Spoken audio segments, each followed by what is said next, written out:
Hey Mike, do you have any thoughts about the Bigfoot ape or human controversy?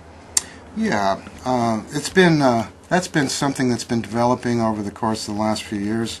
Interestingly enough, it's funny because things have gone full circle. Some of the first of the native peoples to talk about Bigfoot talked about them as another tribe. Although a big and hairy tribe, but nonetheless a tribe that could speak, and they claimed that they spoke in the Douglas dialect up in British Columbia, and so on and so forth. And that was written about by Burns back in the 1920s.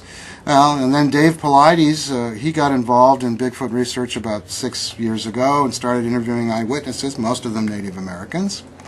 And Bingo wrote the book The Hooper Project, and his take on it after working on that book, especially after using the forensic artist Harvey Pratt to make drawings based on the eyewitnesses, he was then suddenly saying, hey, it's looking like Bigfoot might be a lot more human-like than we used to give it credit for. And then, actually prior to that, M.K. Davis a few years ago, while he was doing his work on proving that the Patterson-Gimlin film is not a guy in a suit, and he would do that by going in and capturing little GIF files, showing animations of 2 or 3 frames where he could isolate parts of the body and zoom in on them and show muscle movement and all this kind of detail. And he did a great job of that. And then he started noticing things on the video and then started interpreting. And it was when he did that he started going a little awry. But at first, one of the first things he interpreted was that it had a ponytail and a hairdo of some sort. And I've seen some of the files. He's shown them to me that he's put together using enhancements, using the computer.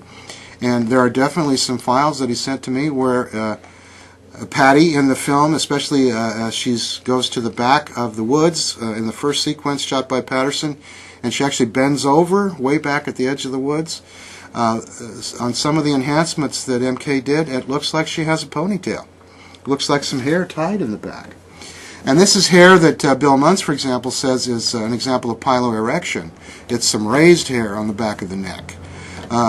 Other people say, oh, it's just the shine of the hair as the light hits it. Some parts look lighter, and then that part right there on the neck looks darker. So who's to say? It's up for grabs. It's a bit subjective what people see in details like that on these films. But anyway, MK said that he wanted to be the first to say it, and he was talking about Patty having a digging stick and having a hairdo, and that would indicate that she's kind of a human.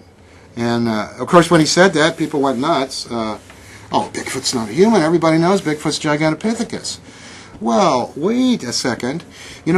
This is all conjecture. These are hypotheses. And it's just as cogent to suggest that Bigfoot might be really close to being a human, besides just saying that it's a big ape. And so there's been controversy about that.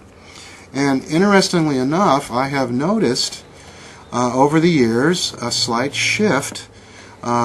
Before, you went to the main proponents of Bigfoot, and that would be John Green. He said it was an ape. He wrote a book called The Apes Among Us. Jeffrey Meldrum, Dr. Meldrum, when he came here a few years back, he said he was working on a book about Gigantopithecus, and he believed that Bigfoot was probably the descendant to the current version of Gigantopithecus, and that's been a popular theory for years. And that's because you look at the fossil record, the biggest ape you can find is Gigantopithecus. However, all we have are its teeth and its mandibles. We don't know what the rest of it looked like. It's all been a guesswork and reconstruction. And most people think that Giganto is an ape, or it was an ape, a knuckle walker, or a true full-on ape, like a gorilla, like a gigantic gorilla. Grover Krantz was the first to suggest, with his reconstruction of the Giganto skull based on these jaws, was that the foramen magnum was placed in the center of the skull, and that's because it was a biped. That the head balanced on the top of the atlas vertebrae, almost like ours, only with a slight forward lean. And so he suggested that the Gigantopithecus could very well be a biped. And Dr. Meldrum has been working on the concept of the flat flexible foot, which is a a feature that's found on all the other great apes, but not on humans. Humans have an arched foot, which is not flexible. And he suggests that the Bigfoot, because of this flexible foot, is probably an ape. So that's kind of why Jeff Meldrum has gone in that direction. But I think when people like Scott Nelson started joining the fray, and that happened just recently, within the last 2 years, Scott Nelson, a former Navy cryptolinguist, listened to the recordings that we've had made by Al Berry and his name's, I'm under pressure and I'm forgetting his name right now, but everybody knows who that was. I'll think of it in a minute. These recordings were made in the Sierras years ago, and Scott Nelson listened to them, and he said, this is real language. These things are talking in dialects, native dialects with a little Japanese, pidgin English, a little Spanish.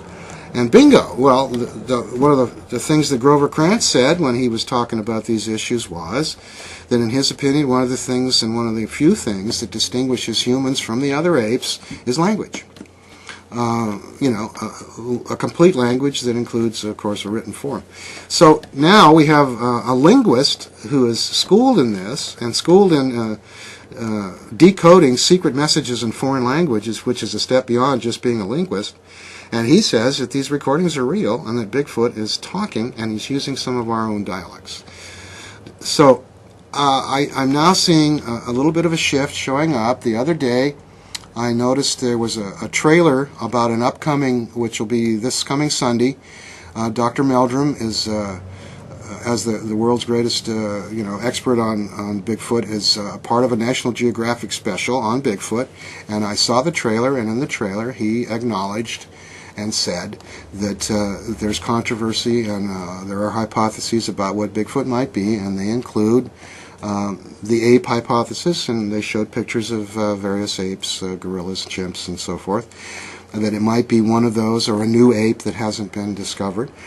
Or it could also be a hominid, or a hominin, as they call them in Russia. And the Russians years ago adapted this term hominin to represent unclassified human-like hominids, including Bigfoot and the Almasty in Siberia, and so on and so forth. So I'm seeing a little bit of a shift and an allowance. Now, there's been other people who have mentioned online that they think that there are other fossils besides Giganto that could represent Bigfoot. I personally think that Meganthropus is a really nice match for the Patterson-Gimlin film, but it's largely a reconstruction, also by Grover Krantz. But nonetheless, I think that it matches up with the head and the Patterson creature very nicely. So that's all open to speculation, and it's nice to see that people are allowing for these different hypotheses, and that's what we should be doing. We should be testing them and not putting other people down because they don't agree with our pet theory.